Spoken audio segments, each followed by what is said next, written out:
Hi everyone. Welcome to the I guess episode point .5 of Indiscriminate Reasons, where we talk about manga, anime, and the whole nine yards of other media we enjoy. Glad to have you back for a second episode. We have you for another hour and 30, or however long we keep you. So starting off, I guess we're just back. We'll jump back to the stuff we were talking about last week. I think we should just start with the book club. I think starting with the book club is probably the best idea. Yeah. The or I guess media club technically, because I did an anime and he did a manga. And so at the end of this, we'll then give each other some new stuff. This one was just to test it to see how it was gonna work for us. Worked pretty well. I mean, we'll talk about what we like about the things that the other person read or watched. So I was given Dead Mount Deathplay, which I thoroughly enjoyed. It's a reverse isekai. Yeah. The villain comes back to life. I enjoyed it though. I think I really did enjoy it for sure. I mean, I just want to see where it goes. I think I'm more interested in the side characters. Yeah. It's very much a One Punch Man feel. Like the main character, which I guess we'll just call him Polka or Corpse God. I don't really know.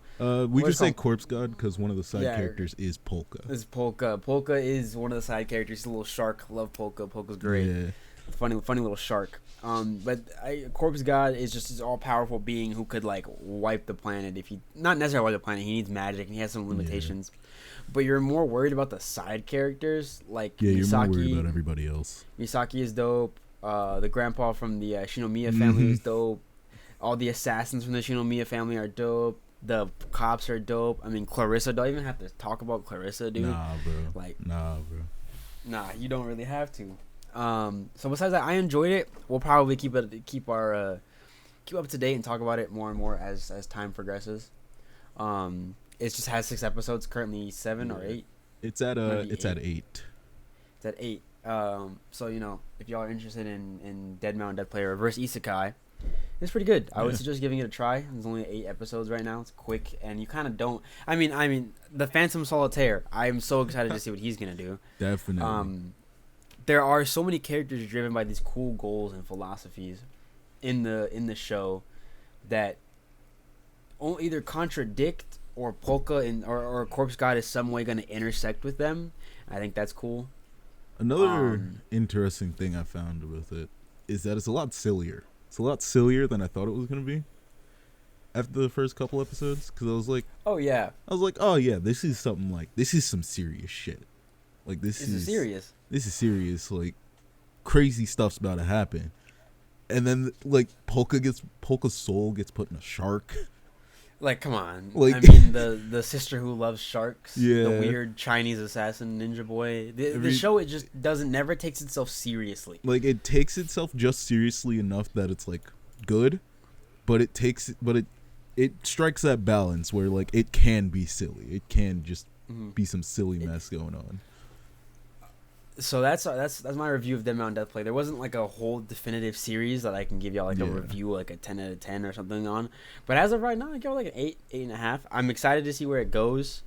There's not enough for me to like rate it any higher than 8 or 8.5. It can't there's not too much going on right now. But now it is your turn to talk about your part of the book club, which was you read what? My Hero Academia Vigilante. So. So I ain't even gonna lie. This guy's been trying to get me to. You've mentioned this like multiple times before. So many times. And it's one of those that's been on my read list. I'm like, yeah, I gotta get around to reading it. This kind of just gave me an excuse to read it. And listen, I'm gonna just talk about the main character because Koichi's tough. Koichi is tough. I love him, man. Like it's so. I just don't know. Vigilante is so good. His interactions with Pop, his interactions with old man. I still don't know where he at. I hope he come back. So what chapter did you get to? Hold on. I just unplugged something. I have it on my phone. Hold on. So I got up to around. My Loki decided it'd be a cool idea to pull the monitor cord underneath my desk. I got up to around like chapter 45. No. Yeah, like 45 to like 47. My phone reset, so my chapter where I'm exactly at is a little off. The fact that I have to do this mid fucking episode is so frustrating. No, you're alright. I'll talk about Vigilantes a bit more. But go ahead, get in there. The interactions between Popstep, Koichi, and just at first I did not like the number one American hero. I forget his name, but Chris something, I think. Yeah, Chris. At first I did not like Chris. I didn't like him, but now the more I've seen of him, the more I've seen of what he's trying to do, the more I've seen of just his manager bullying the hell out of him. It's great. It's great. The more I see that, I just like really start enjoying it. There's so many characters in this, and it's like, listen, all of the characters are so good, and their interactions are so fun with each other that like it's not that they're forgettable. It's that like I'm just like, there's so many names. There's so many good names to remember that I can't remember all of them. It's just like it's what My Hero should have been. I feel like Vigilante would have been the better path to go. Forget the heroes, honestly. I like the idea of Vigilante. I got into it because I'm not a huge Mid-Hero Academia fan. I think Horikoshi's a better horror writer than he is a shonen writer.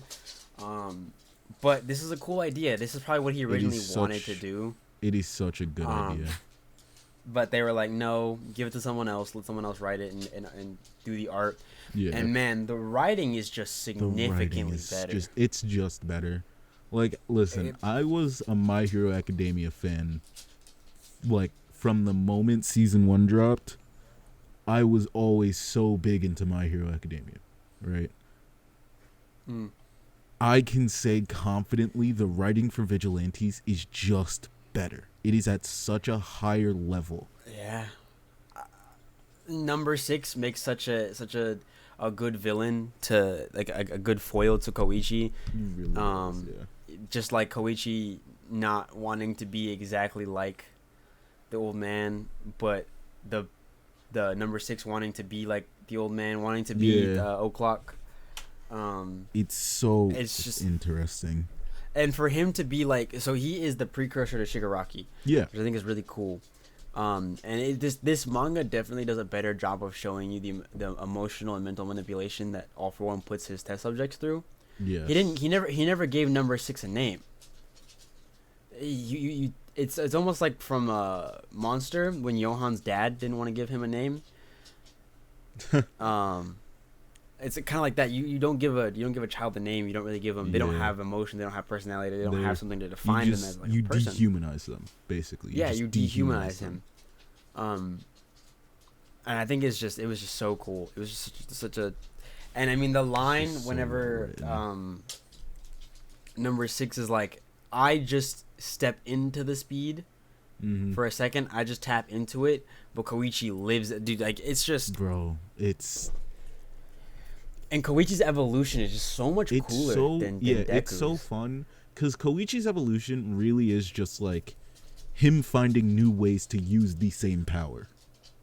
It really is just him going, okay, I can do this, and then like in high stress situations, he does something for the first time. He's like, okay, that I gotta see what that is. I gotta figure out how I did that, how I can do it again, how I can replicate that and keep doing it, and how I can use that to save more people. And it's just so much more interesting than the way that My Hero does it, where it's really just man go punch kick. Ooh, he has new powers now.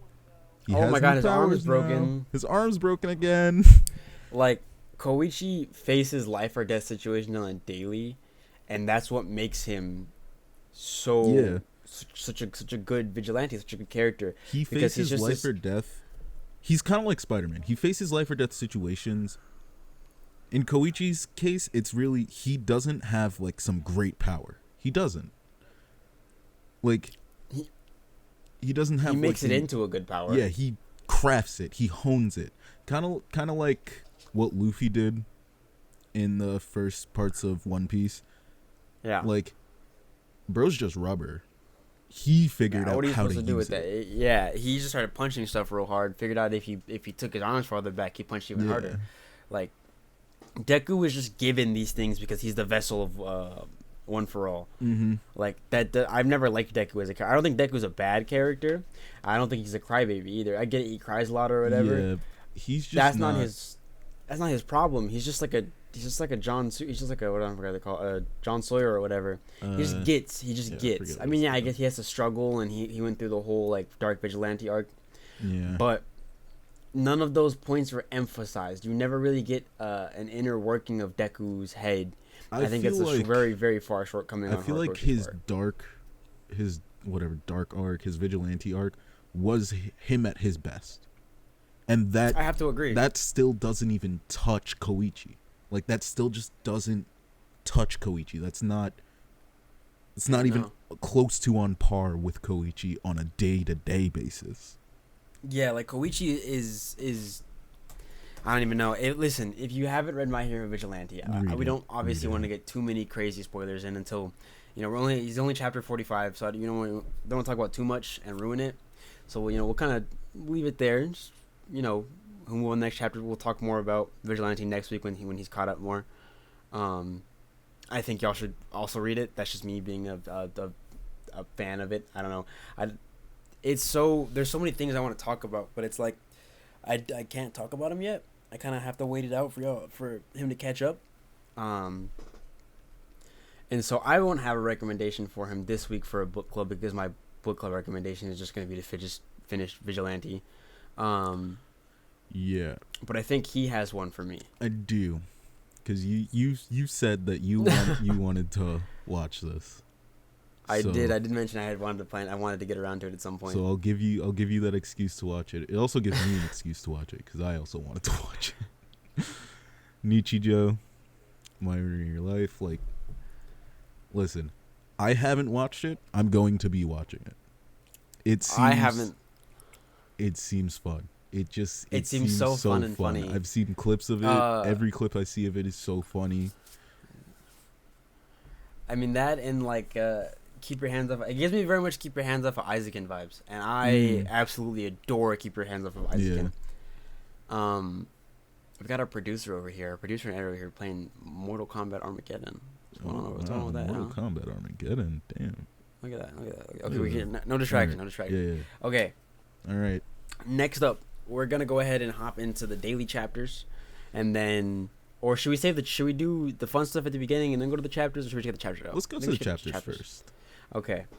I think we'll start with Jujutsu Kaisen. Yeah. This was 220 or 224. 224. I mean, we just saw some of like the coldest dialogue fights. The dialogue, the fight choreography. Oh my god. Yeah. Like it is absolutely insane. So Gojo, first off, if you haven't read 224, I really suggest going reading it now because it's pretty cool to read by yourself. This isn't huge, major spoilers that affect the story in any way. This is a fight chapter. But I do really recommend reading it because it's just, I mean, it's worth it to read it without someone else spoiling it for you. But Gojo had definitely, so we got confirmation. Gojo trained inside of the prison realm somehow. Yes. We don't know exactly how he did it, but he was now able to, which I guess is not technically a part of Infinite, like Infinity or whatever. Yeah. But it makes sense that he's able to do so. He's able to use telekinesis now. Quick little thing I want to bring up with Gojo. I wanted to bring this up last week, but I feel like we didn't really have as good of pictures as we do this week with him. The way he's drawn, he's just beefier. Like he's a beefier Toji. He's larger. Like you could see it in his traps. You could see it in like his arms. Like he's just bigger than he was before he went into the prison realm. And that when I first saw it, that was like my first sign. Because like when we first saw it, I was like, this might just be stylistic for this chapter or just like an evolution of the art style. And now we're seeing it more. We're seeing it in motion. We're seeing it far away, like at all these different angles. I'm like, no. He is actually just bigger now. Like he didn't just train his sorceries. He Bro was lifting. He was in. And he took prison to a whole new level. Listen, people are gonna be like, well, he was just wearing the jacket. He was just wearing a big jacket. No. Yes and no. Okay, listen. So the idea comes from the fact that he's wearing Toji's clothes. Yes. Like a copy of what Toji wore, because Toji is such an important character. I mean, Toji broke the chains of fate. Like the chains of fate, gone. Like, they just don't exist. Like the entire world can go an entirely different route because of Toji, because of what Toji did. Yes. Toji literally broke the chains of fate by killing the Star Plasma vessel and almost killing the strongest Six Eyes user. Yeah. So he kind of reset like fate in a way where like Kenjaku could never, or Kenny could never get to Tengen or anything because of like all of that, and everything got broken here because of Toji being an outlier in the eyes of, I guess, cursed energy as a whole. I honestly, this kind of hints at the fact that cursed energy, it's cursed energy, but maybe it's a little more like the Force as well, because it seems to have its own. It seems to have its own like kind of will sometimes. Yeah, like it never wanted Kenjaku to get to Tengen. Yeah. And so fate seemed to always stop Kenjaku somehow. But Toji, being an outlier to cursed energy, comes in and breaks this like chain and repeating cycle, because he has no cursed energy. So it almost feels like, what if a Force user were to have killed, or a non-Force user were to have killed Anakin? Would that would probably change the entire trajectory of the world? Yeah. Would it not have? Because like, now, if just some random stormtrooper, people are thinking about like, like there's normal people out there that can contend with these big hitters. Yeah. Like there's certain shit like he's not infallible, basically. One thing that also really kind of got to me that I noticed a lot of discourse about was if Sukuna punched through his infinity. He did not. He did not punch through infinity. It doesn't seem like it.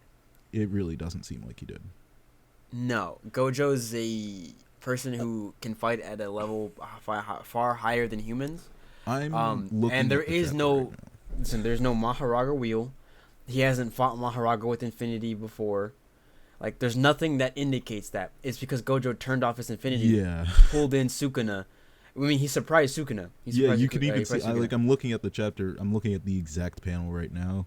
You see the impact of infinity, and then it cuts to him grabbing his hand, and then like he Sukuna's stops surprised. him and lets him come in, and then just gets rocked. Yeah, I mean, like Sukuna just has a surprised face on him. We've almost seen him do the same thing with Jogo in his first interaction. Yeah. Whenever like he's waving his hand and Jogo puts his hand in, he's like, oh, there's no, and then he grabs him and then just melee rocks him, dude. Yeah. Gojo knows the strength of his fists, that his infinity isn't everything. Gojo knows how to fight, essentially. Gojo knows how to fight. Yeah, Gojo knows how to fight. And so for y'all to be like, oh, bro, he got through infinity already. No, where's the Maharaga wheel? Where's the what is it? The neither sword of them are trying. Like, you can even see at the end of the chapter, neither of them have cuts, neither of them have bruises, neither of them are even dirty. And they make a joke. Yeah. And Gojo's like, I'm gonna blame all the property damage on you, and he's like, yeah, like anyone will believe that. Like at this point, they're just feeling each other out. They're having fun. Oh yeah, they're still joking with each other. Sukuna has to be careful with Gojo, and Gojo has to be careful with Sukuna. Yes. It is two high-level fighters feeling each other out, seeing what they can get away with, what they can't. Like, they're just... It's a back and forth. Yeah. And that's about it. It was just a fight. Yeah, it's a fight chapter. It's a fight chapter. It's not much you can get from Gege in a fight chapter. Too much is happening. Super good fight choreography. Definitely recommend to read this chapter. It's super duper recommend to read this chapter. Even if it is just a fight chapter, it's so good. It's so good. It's so good. I mean, Gege's fight chapters never miss, do they? They really don't. I really do. Next up is Blue Lock. Yeah. Wow. 220. So we find out Michael Kaiser has two visions. Which goes to show you can in fact have two visions. Yes, it does. So I guess my theory of Isagi just taking Metavision to another plane isn't the truth. I think he'll probably just adapt. I mean, this gives him the opportunity to adapt other people's eyes to his. He just has to find out how to be a predator. right? Yeah. And I think all the signs were there for Kaiser to have two different kind of visions. Yes. Before, because his eyes change we've a seen lot. We've seen him use normal metavision, right, with the whole radar pattern. And if you're wondering why does Isagi have puzzle pieces, because he's Isagi, he's main character. He's got to have something different. You got to have something different for Isagi. And then we see him with those cat-like eyes whenever he Kaiser impacts, which goes to show. I mean, cats are predators. Same thing as Baro's the Black Lightning Lion. Yeah, very similar to Baro's Predator Vision. Yeah, it's probably Predator Vision, but on an even higher level. Yeah, maybe than Baro's. So this goes to show. I mean, he hits the nastiest Kaiser impact bicycle kick, which is also a nutmeg. Yeah. On Oliver Aiku. Like the Kaiser stocks right now. The Kaiser stocks right now are fucking never been higher. Never been higher. They're soaring. Like absolutely never been higher, dude. Truly. I'm super duper super excited to see what Kaiser does. I mean, I never not disliked Kaiser. I thought he was really good foil to Isagi. I was like, when is Kaiser gonna do something? Like, I know Kaiser's just got to be in a different league. He's top of the new Gen 11. He's on the #1 strikers team.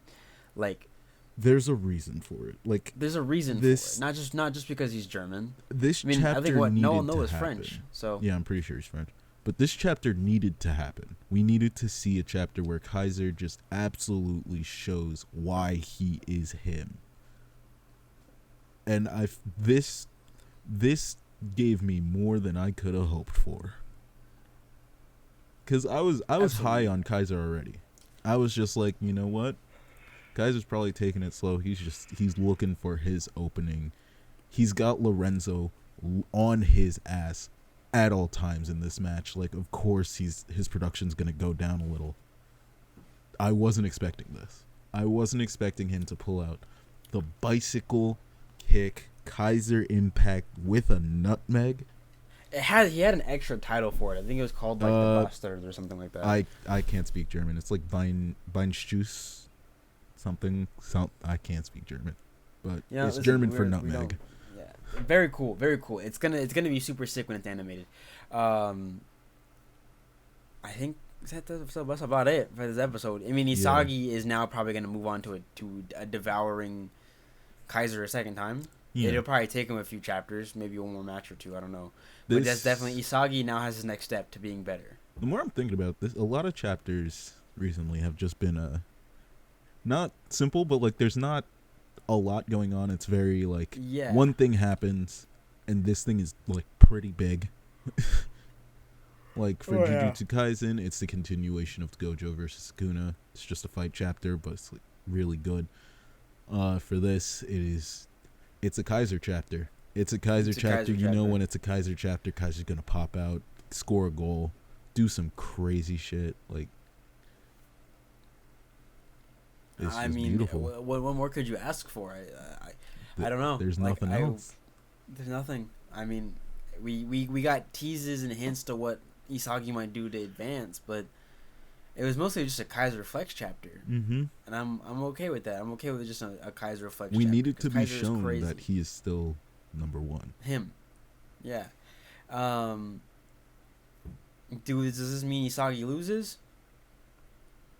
Maybe this game. Maybe this game. I wouldn't be surprised if Isagi loses this game in terms of Noah and who he's following. Yeah, sides with Michael Kaiser more than he sides with Isagi. Like, that's a loss. When we say is he gonna lose to Isagi and Kaiser, their biggest thing is getting Noah to be on their side. Yes. So they have to be the most logical on the field. That's a competition between them. So if you want to like maybe say Noah hops on the field and then runs by Isagi, and Isagi's like, Master, I need your help, and he's like, I told you I would only like ally myself with the most logical on the field, and then pulls up to Kaiser. It's like, whoa. Yeah. Isagi now has to break into that realm again and get Noah to notice him a second time. Yeah. But I will not lie to you. I do not think Noah necessarily dislikes, but I don't think he cares for Kaiser either. Yeah. It's seeming like he wants to pass off the torch to Isagi. That's kind of where it's going. I don't know what it is about Kaiser, obviously, that Noah is just a little not okay with. Because, like, it feels like there's something there that Noah just does not like about Kaiser. And that's keeping him from, like, really going, yeah, this is that guy. There's something about Kaiser that Noah just doesn't fuck with. He knows that Kaiser won't be able to get to where he is, but Isagi has an opportunity. I mean, listen, they called Isagi the next Luka Modric, or the next generation Luka Modric, and I thought that was that's a pretty good title. Yeah. But my thing is, what did Kaiser do? Like, it's obvious that Noah sees Isagi as the next head of Bastard Moon. Yeah. It's obvious. That's where it's going. He's going to be the next, like, it's his team. It's just, when does that happen? You know? I think it's how fast can Isagi really get to that level? How fast can Isagi get to the level where Noah knows, like, yeah, this is that guy. This is who's going to be this is my successor. Because he's obviously not there yet. He's trying to, Noah's spurring him on with the use of Kaiser.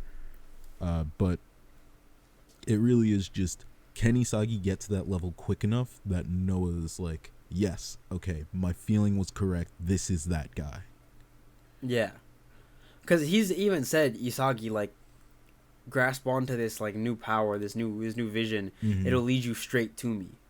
It seems like everyone, in terms of like Ego, Noah, like, everyone, like, they feel it. They feel it in Isagi. They know that he can be that number one guy, that number one There's option. Just something about him. It's not even his ego. It's not yeah, it's something about him.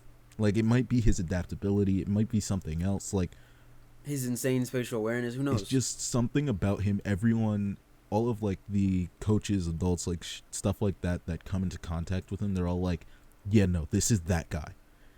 This is him. I mean, Ego saying, show them egoist Isagi Oichi. Yeah, that was a Ego. He's never called a single one of them an egoist. He's never given that title. And for him to say, go ahead and show the world, show them, like, Ego very obviously favors Isagi. Ego's entire program was made to find an Isagi, and he found his Isagi. Yeah. He found that, like, Isagi is the culmination of what Blue Lock was meant to be. Yeah. I think that's all we have from Blue Lock this time around. That's about honestly. Any other the Chainsaw Man chapter. Piece. We can do Chainsaw Man first, because One Piece might be a little long, just because a lot happens in that.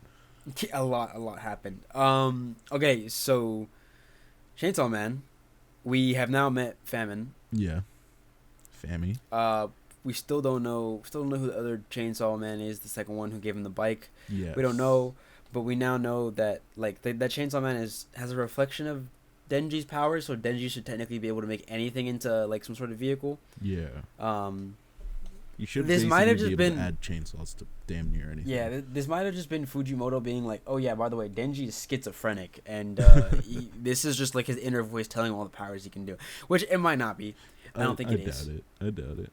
We're gonna get an explanation for him at some point, because we've seen him multiple times. Yeah, he's been popping up a lot. Yeah, but we'll get to that when we get to that. We're not there yet. We're more worried about, like, Fammy and what's going on with which was it their older brother who?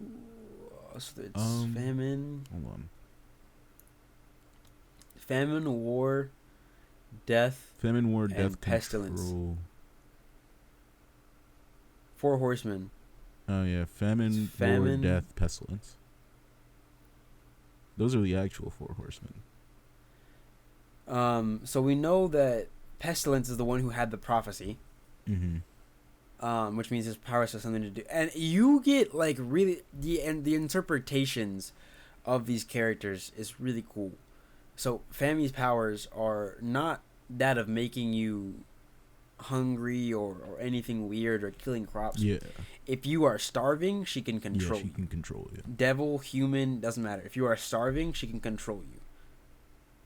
Which I think is super sick. I feel like it's such an interesting take, because usually when you hear famine, or when famine's used ever in like any type of media, it always immediately goes to famine can just make you hungry. Like, it just makes you starving. You're starving, and like, you know, you're gonna kill your comrades and eat them. That's classic. That's the classic. But I feel like this is just like, it's slightly different, and that is always fun. Just seeing something different, and it's also just creative, and it works really well within the world of Chainsaw Man. That is literally just Fujimoto's thing, is being able to make stuff fit. We know Pestilence is some sort of prophecy. He has some sort of prophecy about the future, and the only person who can fight it off is Asa. Yeah. And the War Devil, which they're not working together, obviously, because Asa just will not stop being a loser. That's literally it. Yeah, it's like, and I think that's what's so fun about Fujimoto's work, is that the only thing holding Asa back from being the super strong devil is that she's a loser. Yeah. It's the same way Denji was a loser. That's what was holding him back. He doesn't ever want to be a loser again, and that's such a weird concept to like. Yeah. Think about. That's why Asa can't grasp her power. You're holding yourself back because you're just being a loser. You're just a loser. You're just a dweeb. You're just a loser. You have no friends. Like, that's the whole Fujimoto brand, is not someone suppressed their memories when they were young and they're the chosen child. No, you're just a dweeb. You're just a high school loser given these superpowers, and you're supposed to figure out how to just exist. Yeah. You can't do that. You can't. That's just hard. And it took Denji. I mean, we've seen what happened to Denji. I don't think I need to say what happened to Denji for you to understand. Like, it took Denji a very long time. Yeah. To be able to, what's the word? To use his powers properly, and even then, he's probably still missing some. Yeah, he's obviously still missing certain shit. Like, there's something he doesn't know all the uses of his powers yet. He just knows chop chop, and now he knows turn thing into bike. Yeah, which is pretty cool. Well, I mean, guess what? Technically, would you count that as a power? Would you count ripping his heart out of his chest and yeeting it back into Earth so he respawns on Earth? Well, Denji has quite a few powers actually that he uses, or at least that he used more in Chapter 1, because honestly, Chapter 2 doesn't really showcase his powers all that much. It hasn't so far in terms of all of his extended powers, but he can make those chain whips. Oh yeah. He can turn different shit into chainsaws and use them to move around. I think he did that a couple times. But there's also the insane regeneration, we all know. Like the scene of Puchita throwing his heart down back into Earth from orbit and still just like being good. Okay, yeah. Like Makima was like, bro, I'll send him to space, and then I'll get America to take me up to space, and then I'll get the Chainsaw Man from up there when he's stuck and, like isolated and he can't actually fight me. And Denji was like, nah. Which, I mean, technically it was Pochita that was in that body. I always forget. It was Pochita. I have to go back. It was Pochita. Yeah. I don't fully remember all the reasons, because if I remember correctly, it was actually really complicated. Mm-hmm. Because it was like Power's blood and power was used also with Puchita's power, and Power met Puchita, and then like Puchita it's just gained like control, convoluted, and it's like it's a lot happening. I'd have to go back and reread it. Yeah. But whenever you see true Chainsaw Man, so the four arms, the four chainsaws with the guts wrapped around his neck, that is Puchita. Yeah. That's not Denji, that is Puchita. Yeah. He may have been inhabiting Denji's body, but it wasn't. Yeah, it was Denji's body, but it was Puchita. It was the Chainsaw Devil. I'm pretty sure that Denji fight was like asleep or something. Yeah, I'm pretty sure that fight is actually called Chainsaw Devil versus Makima instead of Denji. Yeah, it's not Makima. Chainsaw Man or Denji. What else got me from this chapter was the ending. The ending's so good. Oh my god. So you can explain. So we cut to I think Denji and Asa passed out or something like that. basically they got thrown up by the devil, and then I forgot what was the name he gave to Makima's reincarnation. Naruto. What was it? I think it's Naruto. Naruto? Yeah. Naruto, sure. Yeah. So we see Fami and we see Naruto, which is the reincarnation of Makima and the Control Devil, not just the Control Devil or Makima. It's Makima and the Control Devil in one, reincarnated as Naruto because of Denji powers. Very cool. Yes. So we get to see them talking, and Famine is like, you wanna like help me out with my grand plan to get this lady, the war devil, to fight off the evil prophecy that older brother Pestilence has, and she just screams no way. Or the first thing she gets mad about is she's like, why won't you help me? And he's like, because I want to go home and eat pizza. And then Fami is like, there will be no more pizza if the prophecy comes true. And then she freaks out about not having pizza, and then Fami is like, yo, help me with my plan. And Naruto is just like, no way. And you're wondering, what is she gonna say next? She's like, I have school. And then it cuts. The next panel cuts to Naruto sitting in class with her hand raised, screaming, pick me, pick me, pick me, while other kids are also screaming like, pick me. And it is the most so good, off the wall, wholesome, cute thing for her to ever do compared to what she used to do. I like this character a lot. Yeah, because it's really showing that she I actually wrote this down because she kind of. Have you ever like thought in depth about Hunter x Hunter and Gon as a character? Yeah. You know how he's like, he cares about very specific things. Like, he cares about his friends, but is very much willing to just morally gray area. Like, Killua ripped out a man's heart in front of him, and he was like, cool, whatever. Yeah. That's kind of the vibes Naruto gives me. Like, she cares about Denji. She cares about living out the dream that Denji has for her, going to school, going to college, being a good person, like all that. So she kind of reminds me of Gon in that way, where she's like the moral gray area and just like the weird shit she'll do. Like, she's very much just a kid. She feels like a kid, and I love it. Yeah. She's written so well that she feels like a child. She feels like with just a child with powers. These all crazy powers and stuff. But like, she really only cares about her older brother and trying to go to school. That's all. And pizza and ice cream. Yeah. That's it. Oh, can't forget the dogs. Oh. And her dogs. Yeah. Yeah. I think is that all the things we have to talk about this week? Are we missing anything? Black Clover didn't drop anything. I ain't even reading Black Clover. That would be all you. I'm pretty sure it didn't drop anything. Let me check again. I might have missed it. I doubt it. Oh, One Piece. One Piece. We gotta do One Piece. One Piece. Where is? I gotta read Mission Yozakura as well. Interesting chapter from One Piece.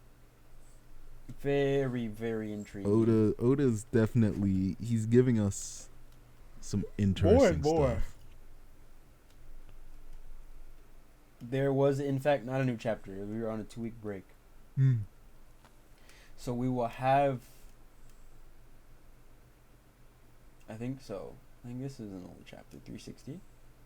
Yeah. Yeah, 360 old chapter.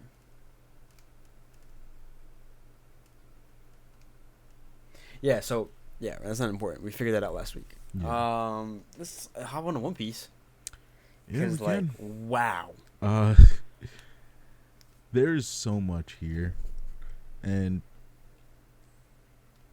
I just read this today, before we had started this, so my complete notes and thoughts on it are not fully realized. Yeah.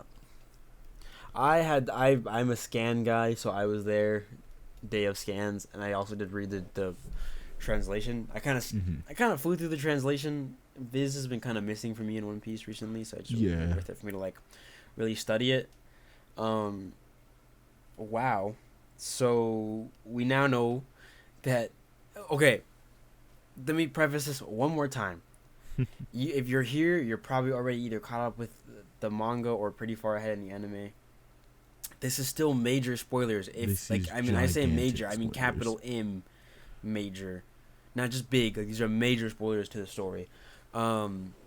So telling you now, this is your chance to get them out of here or skip ahead. We will timestamp the end of the One Piece, or from the beginning to the end, so you can skip it real quick if you want to. Yes. But if you've already caught up or you just don't care, let's go right through it. So I guess the biggest reveal is the name Nefertari D. Lily. Yes. Which also means Nefertari D. Vivi and Nefertari D. Cobra. And that means that Nefertari D. Lily was one of the original 20. She was. And she committed a great crime, which the great crime was scattering the poneglyphs across the world. Yes. So this kind of sucks to say. Cobra was dead the moment he stepped in that room and saw Imu. He was. It was more of taboo. You can't see. You're not allowed to see Imu. Yeah, it was more of a. We know that you know something, but we just want to know how much you know about that thing before we kill you. Yes. Like, we just need to know how much you know about this thing that you totally know. You know about it. We just want to see if you know more or the same than us, which, I mean, obviously they wouldn't. We now also know that Gorosei are some sort of mythical creatures of some sort. Yeah. Which, honestly, looking at their designs, it makes sense. The one guy who had the weird mustache is the bull, and it's all that kind of stuff. Pretty excited about that. We do see Imu has some sort of vector arrow kind of power. Yeah. Very Medusa from Soul Eater like. Very interesting. Because there's also that one panel where she blocks Sabo's fire fist or his whip check. That was crazy. I'm trying to look at it now, and I'm just like, what am I looking at? Like, is that a mouth closing in on the fire? It's so confusing. You just don't really have great confirmation. Yeah, it looks a little weird. Like, it kind of looks like, again, another Soul Eater reference, but like the big soul, like a big mouth, like a soul with a mouth chomping down on the fire to me. And it just might be. And if that's what it is, god damn, like, Emu's definitely got an interesting power set. For sure. And so we now know that the D's were obviously they're the enemies of the gods or whatever, but it's been so long that they're not even really scared of the D name anymore. Yeah. Because the D's kind of forgot what it stands for. So that's definitely Oda hinting towards, oh no, you guys are gonna find out what it is. Like it's coming soon. Yeah. And this sounds weird. My favorite part of this entire chapter was Wapol accidentally eavesdropping because he just didn't want to be left out of like he thought Cobra was gonna get some sort of advantage with the world government over him or something like that. I don't know, but it's just funny now that we now have reason for Wapol and Vivi being at Big Morgan's or Big News Morgan's headquarters. I mean, we got to see Khalifa and what's his name, Jabra. We get to see Cypher Pole Aegis Zero. Yeah. Not Cypher Pole Zero. Cypher Pole Aegis Zero. They're all white. I'm assuming that has their higher position now or something. They're just stronger. Yeah. Who knows? Who knows what? I forgot even how Vivi escaped. How did Vivi escape? Hold on. I don't remember.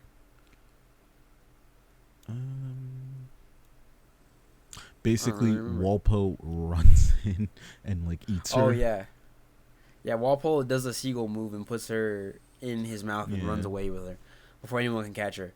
Or him. I think it was entirely by accident or something. I don't even remember. Like I said, it's been a while. Some of the characters are like, what the fuck? They're eloping? Like, what is going on?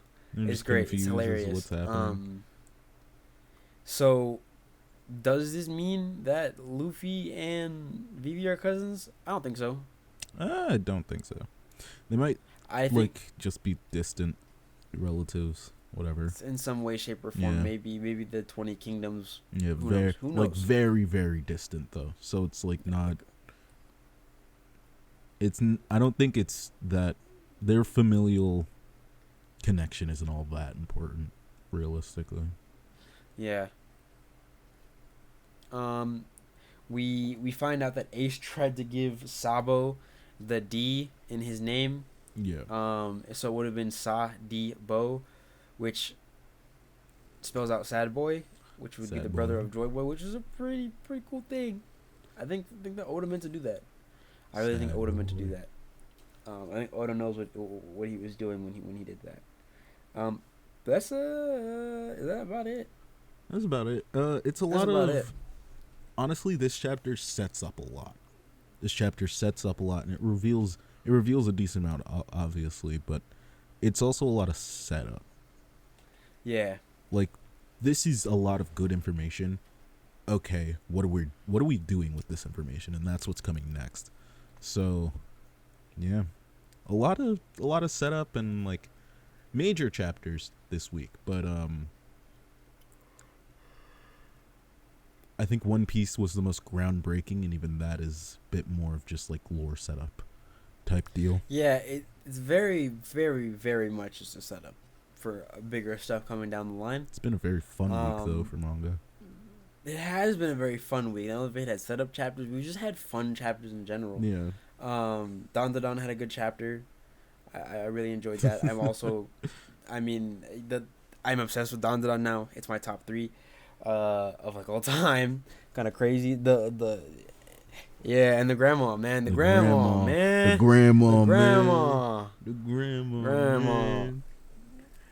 Jamie, pull up a picture of the grandma. Jamie, pull up a picture of the grandma, please. Jamie, pull up a picture of grandma. Oh, yeah, pull up a picture of the grandma, Jamie. It's fine. We gotta prove that the grandma is bad. Listen, it's all for the bad grandma, man. It's all for the. Hey, yo, who's that? Hey, me for real, bro. That's wild.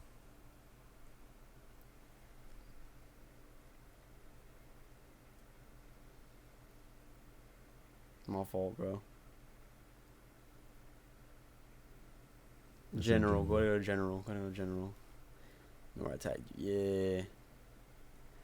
Yeah. The grandma bad. The grandma bad. Don goes crazy. Don is insane. If you haven't read Don, oh my god, go read it. Like, listen, let me just go ahead and Don this real quick. Give it a little bit. Give it a little bit of sauce. Oh my god. Okay, so I came into Don not really expecting much. Not saying not expecting much. I heard it was really, really good, but I'm a very like I'm a skeptic until I get.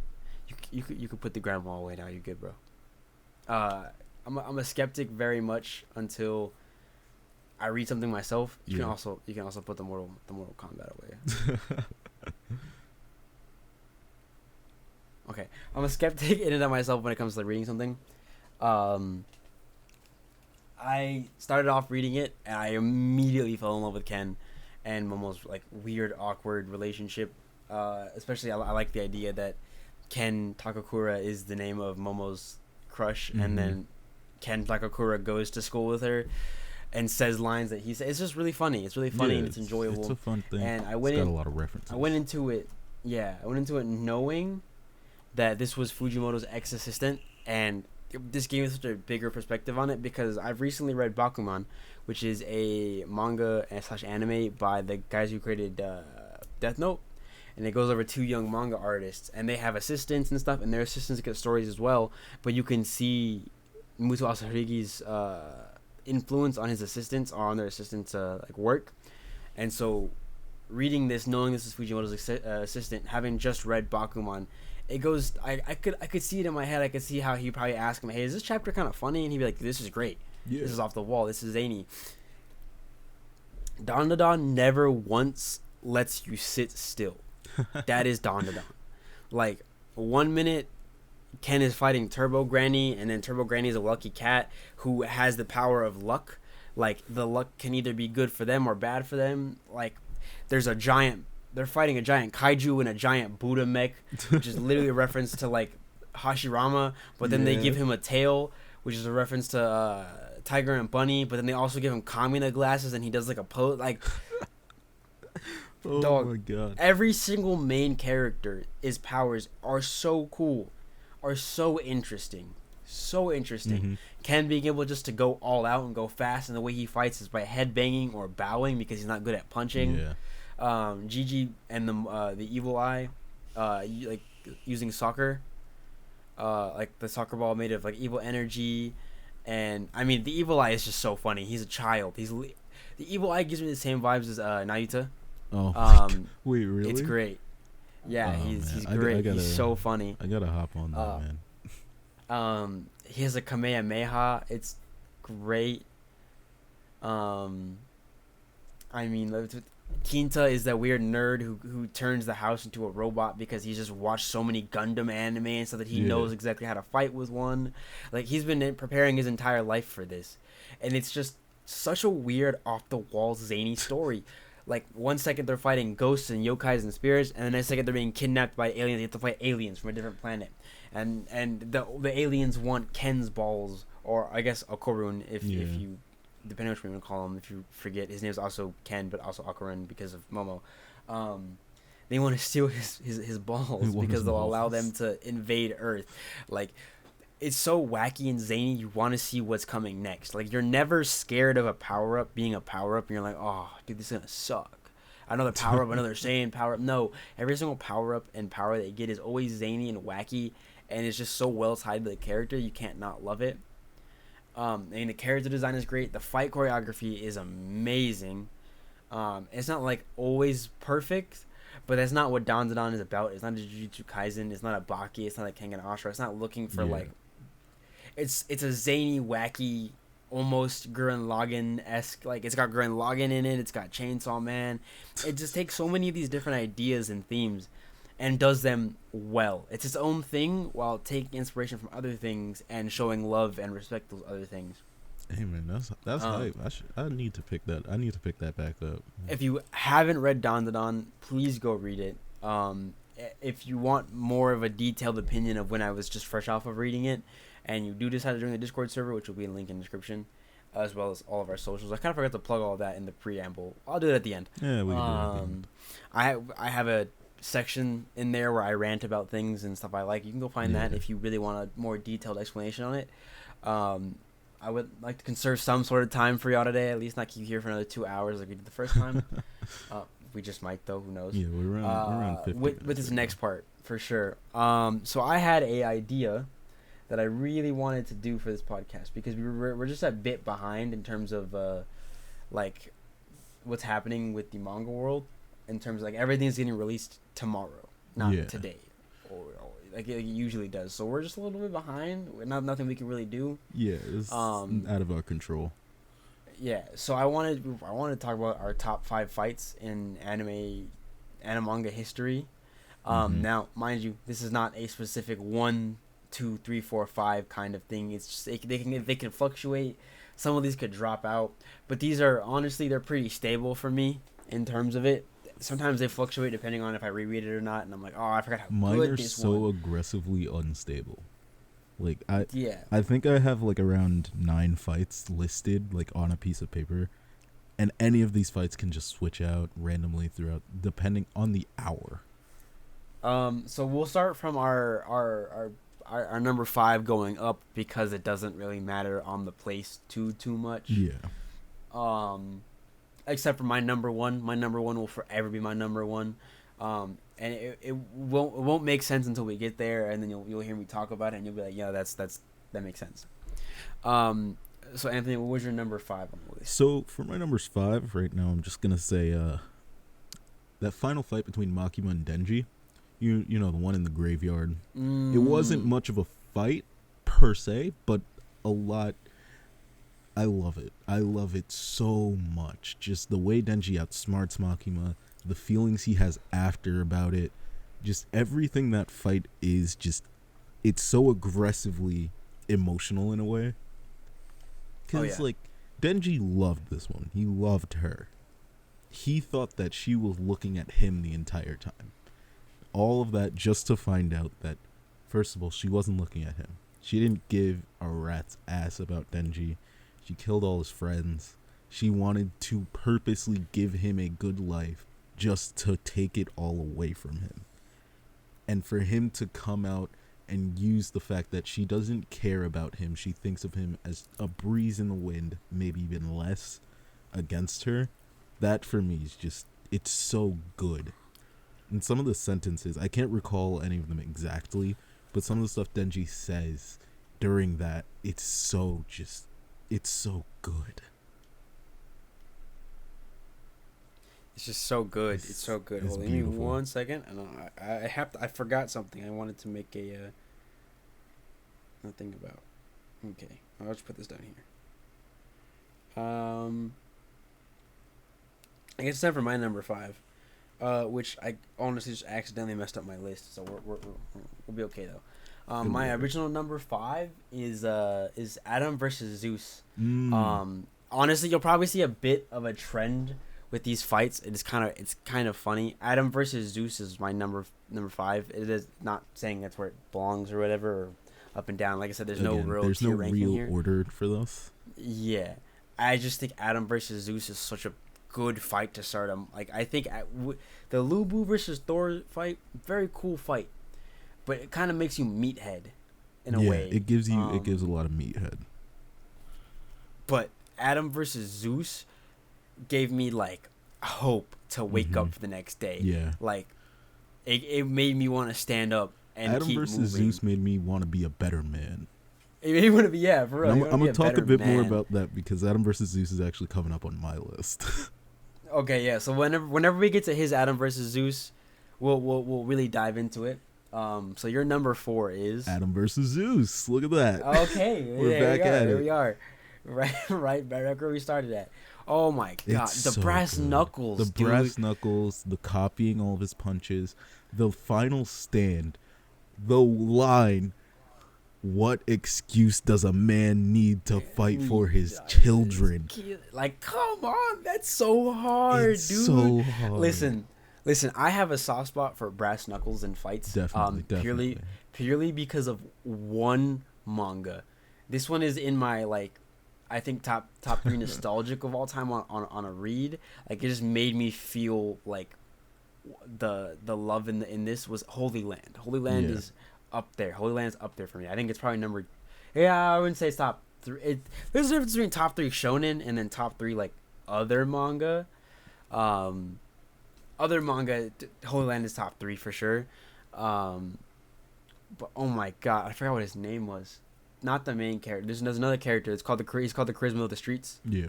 And he uses brass knuckles in a fight against a guy who uses a kendo sword. Okay. And he uses the brass knuckles to deflect the sword and like land punches with his right. That's and so it's just so clean.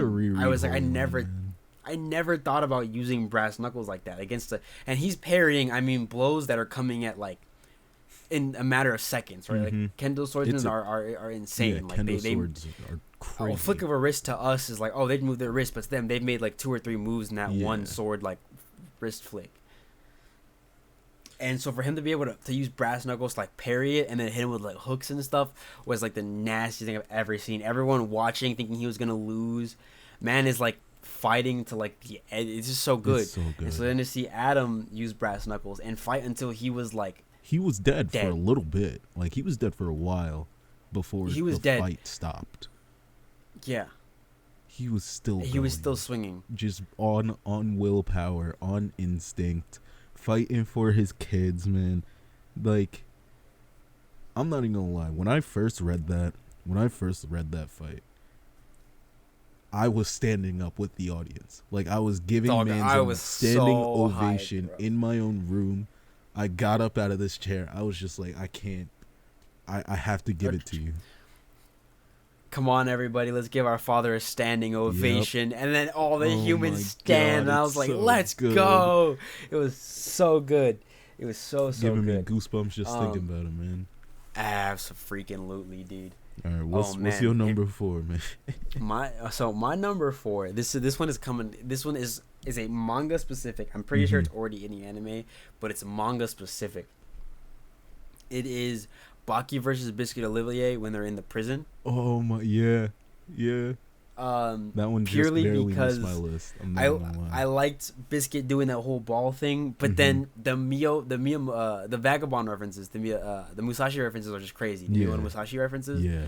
So, if anyone has read Vagabond, there's a point when Miyamoto becomes so free of everything. Like Musashi becomes so free, and like his fighting stance is just like perfect. There's not a waste. There's not a single waste of efficiency. There's not a gap. In that moment, he is like unrivaled under the heavens. Like he is like invincible under the sun. Like that is him. When he's standing in the field with two swords and the blade covering his breathing out of his mouth, that's when we see Musashi really awaken, and Baki literally uses panels from Vagabond.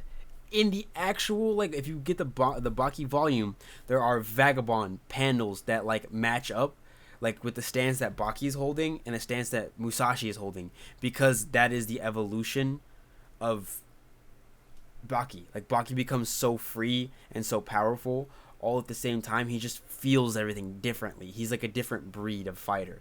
Like next time Yujiro meets him, Yujiro is like, something's weird about you, and then he tries to swing on him, and Baki's already like 2 seconds ahead of him and has like his fist in his face. Yeah. He perception blitzed Yujiro. And Yujiro was like, whoa, that's kind of cool. I'm gonna have to beat my own son again. I'm gonna have to beat your ass, boy. Yeah, you're gonna have to get back here. But yeah, that's really it. Is literally just because of the whole Vagabond power up kind of crossover thing that they gave him. I loved that. And that's about it. That's the only reason I really love Baki versus Biscuit, is just for Baki's power up and the whole Vagabond reference. So for my number 3, all right, I was a little torn. I was torn between Teen Gohan versus Cell. And Luffy versus Kaido. Gear 5 Luffy versus Kaido. I didn't want to throw Gear 5 in there. I felt like it was unfair. Now, I'm actually just going to say straight up, Teen Gohan versus Cell. Teen Gohan versus Cell takes the 3 spot for me. Yeah. It's, like, I mean, come on. It's got everything you want, It's got everything you want. Like, the power up, the emotions. Just, oh my god, everything. Gohan going to save Vegeta, having his arm busted up, the Kamehameha. Oh my god! And so what's so cool about that is that for a Kamehameha to be like perfected, you need 2 hands. Yeah. And technically he had Spirit Goku's hands as well. Yes. So he had 3 hands, and so it wasn't a true perfected Kamehameha, and Gohan wasn't getting to use both his arms to focus the energy properly. If Gohan had both of his arms, he would have like atomized Cell. And like it would have been fight over. He still pushed through that and won the beam struggle. And it's just oh my god, it's so good. It's just so beautiful to watch. Toriyama does one thing well, it's beam struggles. I'll give you that. Yeah, he knows his beam struggles. He knows how to make them emotion packed. He really does. Is this my number 3 now? Yeah. Hit me with your number 3. Yuji versus Mahito. Funny enough. Shibuya arc. Funny enough. Yuji versus Mahito. Guess what my number 2 is? Oh my god. So I guess he has his number 2 out the way, so we'll just talk about this together. Oh man.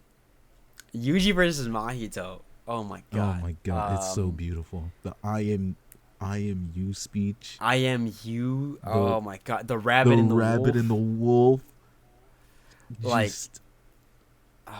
and we don't have to talk about Kenny coming in and ruining everything. Yuji, the I am you speech and this fight in general really just speaks volumes to Yuji's not only physical, not only his physical progression in terms of fighting, but his mental progression. Just like his mental state while he's fighting Mahito versus his mental state earlier in the series it's night and day.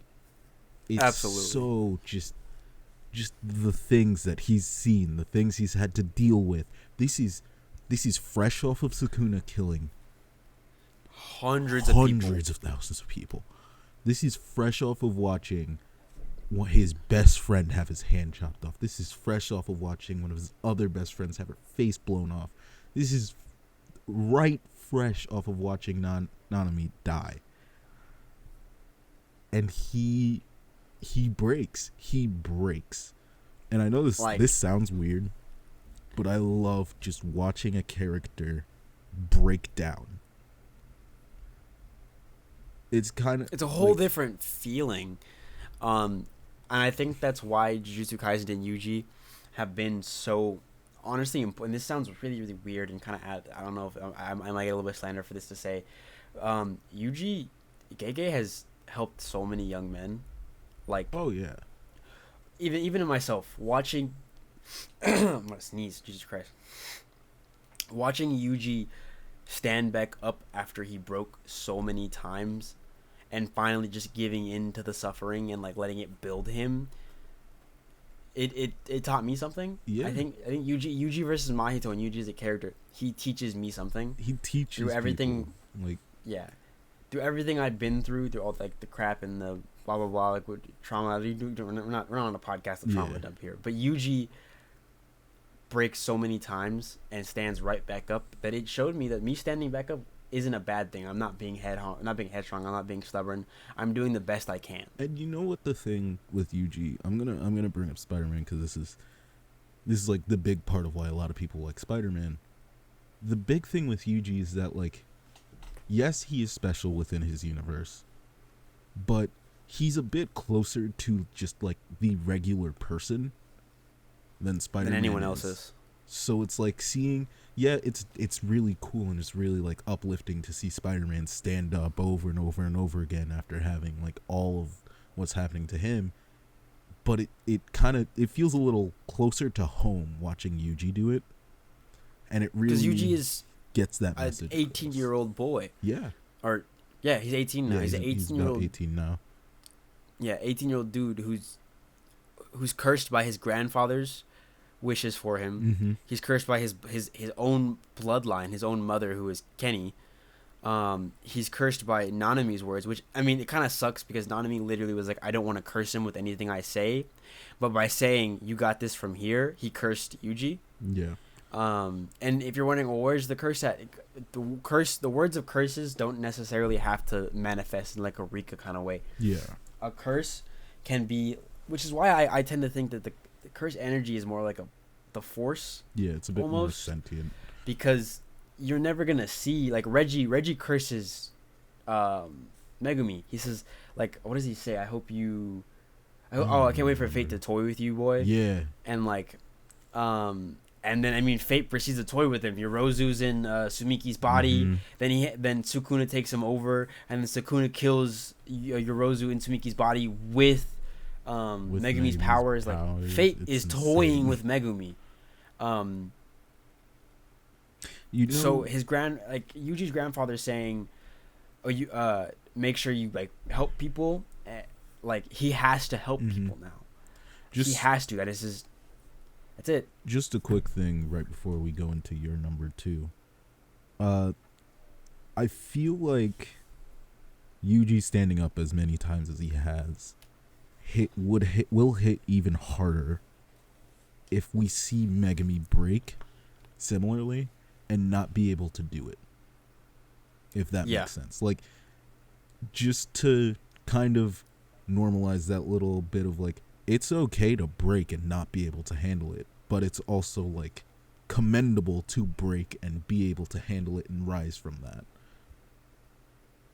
And I feel like that would just like elevate all the shit that Yuji's been through and how he's still standing. And again, that's really what this fight is all about. Anyway. Oh, well, that was Yuji versus Mahito. Yeah, your number 2. I could talk about that fight for hours. So could I. I'm cutting it short so that we can we gotta move on. Next one for my number 2, because his number 2 is Yuji versus Mahito. Maki versus Naoya. Every single time Maki faces Naoya and the Zenin clan massacre, because those are honestly just one giant fight. It really was. Starting off, Naoya, so Maki gets tossed down there, whatever, has to come up with a sword. It becomes a perfected human. with the heavenly restriction. Perso blitzes every dog. What she did what to she did. Is his name Ranga or is it? I don't remember what his name is, to be honest. I don't remember. It's Master Jinichi and Ranga. Bro, dog. At least Ranga died thinking he did something. Yeah. That's all I gotta say. At least he died thinking he did something. Them dirty. She did them so dirty. For Jinichi to throw all those punches and then nothing has happened to Maki and his head is just off, and then Ranga like can no longer see, his eyes are like blown out, like she broke them with her pure power. Like his whole ability is like he sees you with his eyes, you can't move. She broke that power and broke his eyes, like he can't see anymore, like he's blind and he's on the way to dying. She basically like gave him an aneurysm. She gave him an aneurysm, and then at least he thought that Jinichi had beat her. And so he dies thinking Jinichi beat her, and falls over, dies, and Maki says like the coldest line to his dead body, and you're just like, Maki, he's like 13, bro. Like you just gave him an aneurysm, cut off the other dude's head, and you just like say some. I don't even remember what she said to him, bro. It was so nasty. No, Maki for the massacre, she was on demon time. Did not care. They were all. I mean, they all deserved it. They all deserved it, but like. Maki was on demon time during that shit. Demon time. And then, so I think my favorite is honestly probably Vengeful Spirit Naoya versus Maki. Purely for the sumo awakening. Yeah. How do I say this? I love sumo. I love Hinomaru sumo. I like watching sumo. I literally 2 days ago I was watching the current Yokozuna's like highlights because I just wanted to. Like it's just something I do. I think sumo is very interesting. I can never compete in it. I think it's interesting. Yeah. So for her, that's how she got her power up. It puts so much respect on the name of sumo, because sumo wrestlers, like, before you even get in the ring, there's a part of intimidation. When the Yokozuna walks out and everyone is cheering for him 10 times more than they cheered for you, and you realize this is the number one sumo wrestler in Japan, in the world, almost, probably in the world. Probably Yokozuna is unrivaled. That is intimidation in and of itself. How do you face that man? How do you stare him down? You don't. Yeah. You only you can focus on is your chance of maybe winning, you know. And so that's what he teaches her, is like to be free. Like you need to, everything that comes before, after, during the middle, all of it matters to sumo, and so all of it should matter to your fight.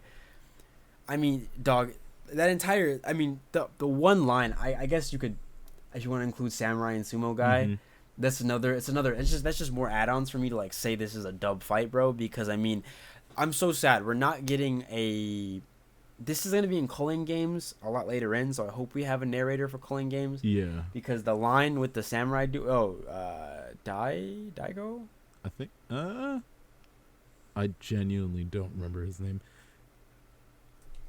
I think it's Daigo. Names are hard for me, man. I can never remember. Like, I know exactly who I'm like, I know, I'm about. picturing who you're talking about in my head. I just cannot remember his name. Let's see. That would be back in chapter. Let me find this guy. I need to know his name now. All right. While you find his name, I'm gonna think more about my Daido. Last one. Daido. The line wherever Daido picks up the sword, the soul cutter. Yes. And then the narrator is like, no one was scared of his cursed energy or anything. They were scared of him when he picked up a sword because of his sheer lethality by existing. Like, dog, sheer lethality is the craziest line. He couldn't even see. Sheer lethality is insane. He couldn't. He has no cursed energy. He can't even see Naoya. But he's such a killer. He has so much murderous intent, so much sheer lethality in and of itself that he doesn't need to see Naoya. All he needs to know is he wants to kill Naoya. Yep. And so Naoya dies. That's it.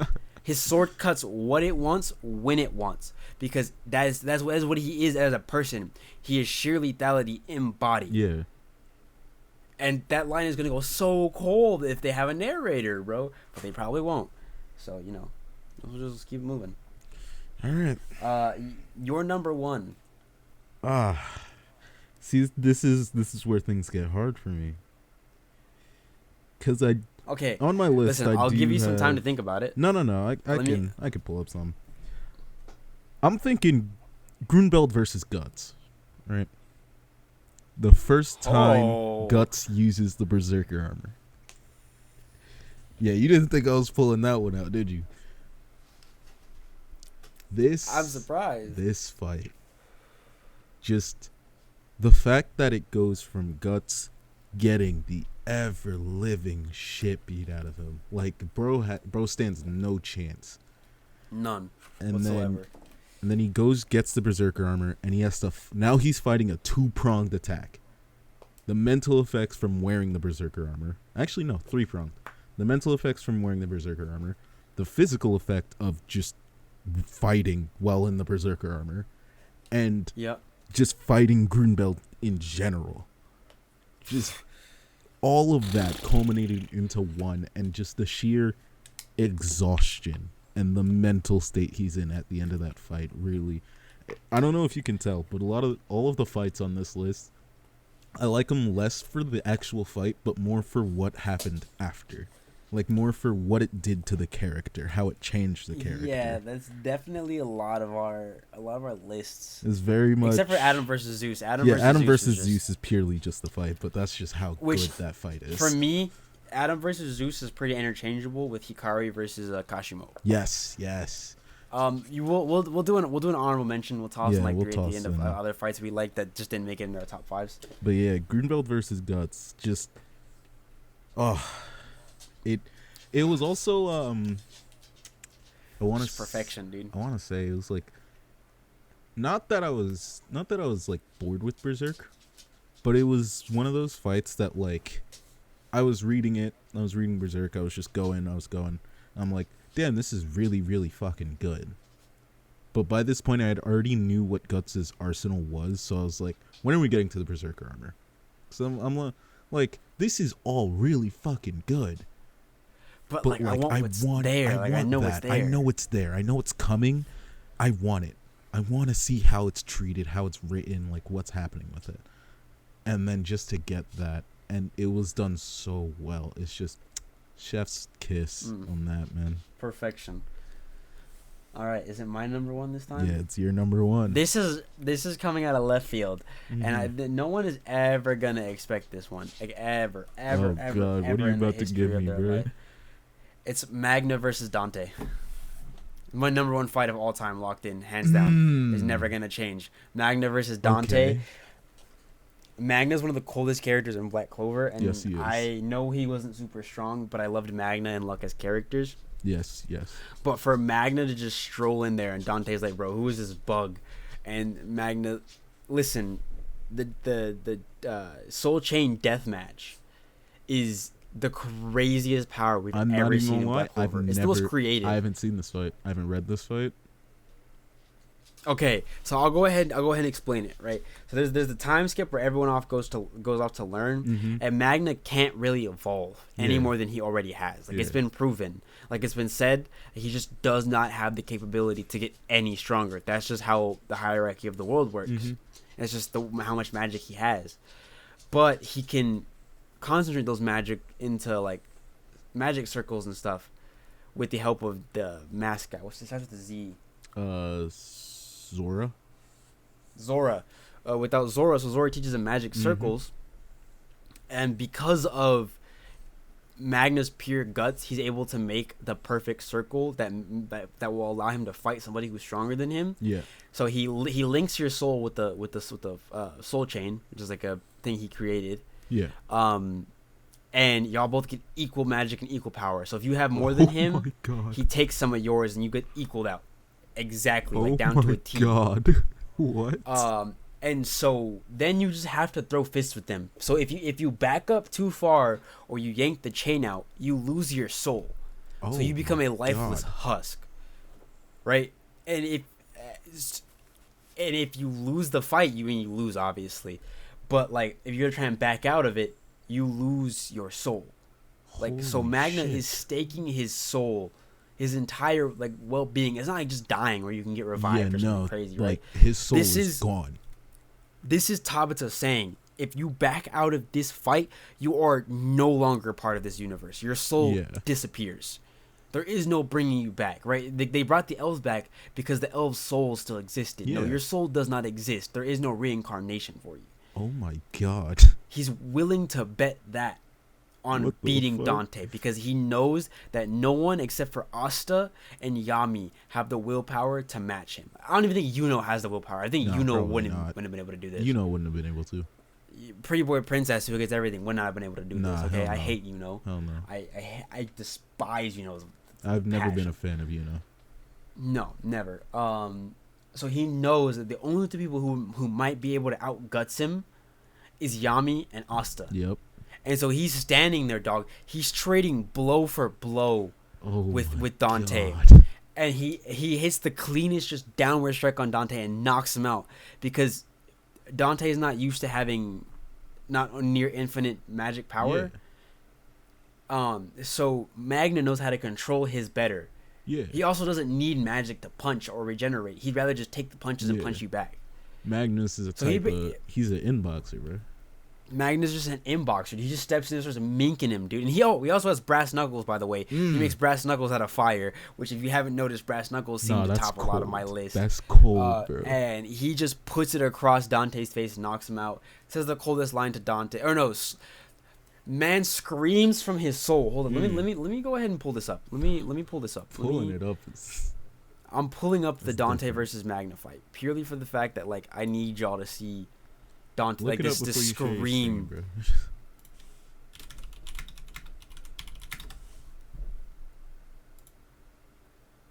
Let's see, where is it?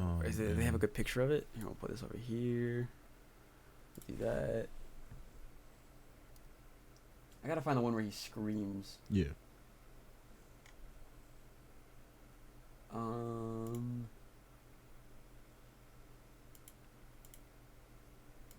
Let's see. Do they have the picture of it? Oh wow.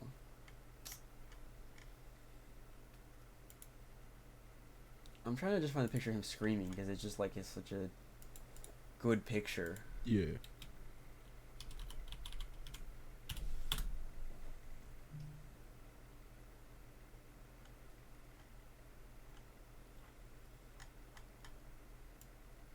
No, I don't think I'm going to be able to find it easily.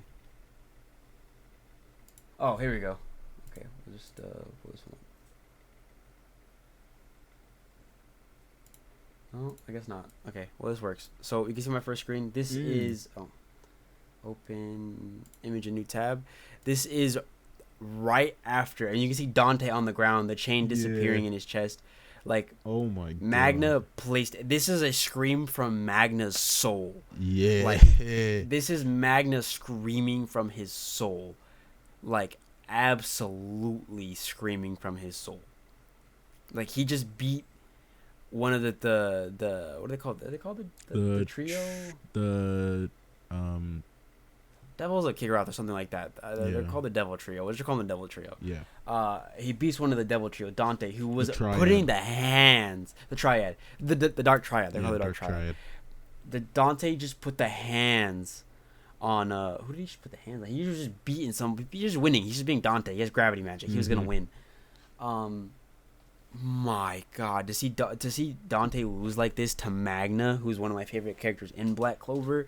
A normal punk kid who just punches real hard and controls fire and, you know, just has guts. I can't help but not love it. Yeah. Like, everything about it just screams something I would enjoy. I mean, Holy Land is probably one of my favorite. This very much feels, you can feel the Holy Land and like the other punk kind of manga inspirations come through in this fight, especially in Magna as a character. Very much like your entire lives are staked here, your souls, in which Holy Land, obviously they're not staking their souls in a way, more figuratively. Your land, your area, your Holy Land, your peace is where you get to be existing in and of yourself. And so let's say you lose your Holy Land, well then you lose your soul, so you're fighting to keep something very important to you, dog. But this scream just came from the soul, and I love it so much, dude. You can't not love that. You can't. You can't. If you haven't already read Dante versus Magna and you hate Black Clover, I don't care. I don't know how you just hate go Black read, Clover though. Just go read Dante versus Magna. It's so worth it. It's like, even if you hate it, and you're like, I hate all the fights in it, Tabata's a bad writer, whatever you want to believe, right? As much as I don't agree with you, and sometimes I agree, it's just on and off. Tabata has his days. Tabata has his chapters. Let's put it that way. Tabata has his chapters. Sometimes he overstays his welcome a bit too long in certain places and ideas, and sometimes his ideas can have a little more like uniqueness to them, but it's okay. He does what he does. Black Clover's formula is every single time you're gonna get average, but sometimes that average will be above average, but you're never gonna dip really below the average in a way. So sometimes Tabata misses, sometimes he doesn't. It's really Black Clover's always just gonna be solid. You know it's gonna be solid. So Dante versus Magna is my favorite fight, and my only fight that even cracks the top 10 from Black Clover. On this list. No disrespect, but I mean I love the other fights, but Dante versus none of those fights have soul in them. Like they just don't have that like they don't grab me for a reason. And we're talking in all of any manga. Like come on, there's so many fights that just have so much oomph in emotion to them. Anyway, and the only oomph I've ever gotten out of Black Clover is that fight. I feel like instead of going to super detail with our honorable mentions, because we are at an hour 26 here. Instead of going into deep detail, I feel like we just list them off, and then like maybe just quick little aside for each of them. So you can do your first three. I'm gonna say Jack versus Hercules.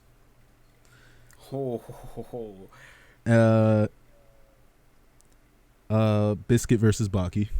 We already talked about that one, but Biscuit versus Baki. Yeah. And then I'm gonna put Luffy versus Kaido here. We already talked about we talked a little bit about Luffy versus Kaido and Biscuit versus Baki, so I'm not gonna go into those. But Jack versus Hercules, just very good fight. The dichotomy between the both of them, just their differing opinions. It felt more like an ideological fight, like more of a debate than actual fist fight, and that was just very interesting to see play out. Yeah.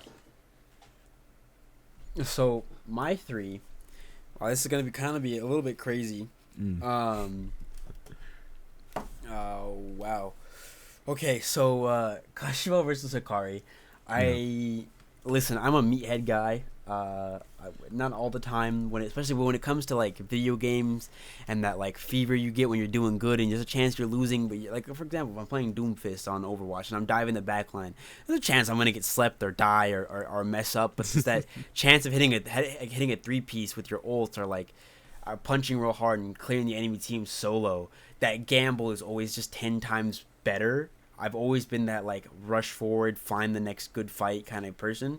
And so then Gege was like, hey, I'm not talking to you directly when I'm making this chapter, but I am talking to you directly. First off, you like electricity powers. By the way, I love electricity powers. Love it. I love it. Miles's bioelectricity, like the Venom, love that. Just all of that. So all of that cool stuff. I like electricity powers. And then to bring Hikari, who I think has one of the most interesting abilities to date. There's so much happening with it. Dog, the idle death gamble he hits as his stomach is blown out, which he does this for 0.2 seconds and rolls it 250 times or something like that until he hits the jackpot in a matter of milliseconds and stands right back up and was like, oh yeah, like I haven't been that close to death in a minute.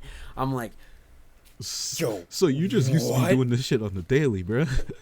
What are you talking about? And then Kashimo was like, oh, bro, I could just wait out his jackpot and catch him in between on his like lowered probability. And then he's like, nah, but that's how losers think. Charges up and runs in for the infighting with jackpot Hikari. Bro, you have to be a smoke demon to see jackpot Hikari in jackpot for another like few, I think it was a minute or two or something like that. Yeah, he had and instead of backing off and running away, you're like, nah, that's for losers. And you step in to start throwing hands. I think that's crazy. That is my wild. second one is Kyojiro Sasaki. versus Poseidon. Oh, yeah. that one was fighting with Adam and Zeus hard in my head. Jack versus Hercules is fighting for me. Yeah, I think the whole idea of them being like, oh, he's an old man, he can't do nothing. You're supposed to be in your prime. No, that is his prime. He's never stopped studying the blade, even in the afterlife. That's insane. And then for him to catch up to Poseidon and beat Poseidon is crazy. Wild, and Poseidon is such a good character as well. I like Poseidon a lot as well. Yeah, so do I. We don't have to. We can get into. We'll talk about Ragnarok some other day. Yeah. We want to make this short and sweet. My other one, man. What is my final one? This is a very, very difficult question for me to think about. Yeah, the fights, like figuring out my favorite fights was definitely a hard one. Oh, I know what it is. Oh. Kyoichiro versus number 6 at the end. Kyoichiro versus, you'll understand. Okay. You'll understand. It fits my, okay. Kyoichiro versus number 6. It's still so fresh in my mind, I can't help but throw it up there. Okay. Like, it just shows you why Vigilantes is so much better and why Kyoichiro is such a better main character than Deku could ever be in his life. I think that's about all the time we have. Yeah. We don't want to kill DeAndre with having to edit it. So, I think we're gonna go ahead and wrap it up. Yeah. Thank you guys for coming to the 0.5 or 1 or whatever we decided to title this one. Our production quality should drastically spike coming up over the next few months. So just bear with us as we get into a schedule and figure everything out and stuff happens. You know how these things go. If you want to find a way to talk to us or rant with us about manga, our Twitters, I guess all 3 of our Twitters and Instagrams and descriptions will all be in the bios or our bios will be in the description below. And our Discord server, if you want to come visit us, it will also be down there as well. You can come in and chat with us and talk to us there. We're more than willing to talk more anime manga with you, or even just other media. Next week I want to do something called the Guardsman Party. It is a Warhammer 40k fan fiction where these guys are playing Imperial Guard but in a D&D session, and it is so funny. It's a great read. We'll probably have a little something to go alongside it, something of the 21 and up variety. There will be a little challenge for it. It'll be really fun, really fun, because there's a lot of little things you can do with this game. And then hopefully he's caught up on My Hero Vigilante, and I'm caught up on Nichijou in the next few weeks, because there is a book I really want to start. But you want to know? We'll keep it a surprise. It is a Warhammer 40,000 book. Or I guess Horus Heresy, technically. We'll probably audio book it. That one, I kind of want to do a little more interactive with the followers. I want to do a little more interactive one there. If you guys want to read along, you can catch us up and talk with us at any time we're reading it. I'm more than willing to talk to you about it. If you had any recommendations, anything you want to see on the podcast, go ahead and let us know in the comments down below. I think that's all for today. I think that's it. Thank you for coming. All right. Yeah, thanks for coming. Thanks for tuning in. We'll see you guys next Sunday. Yep.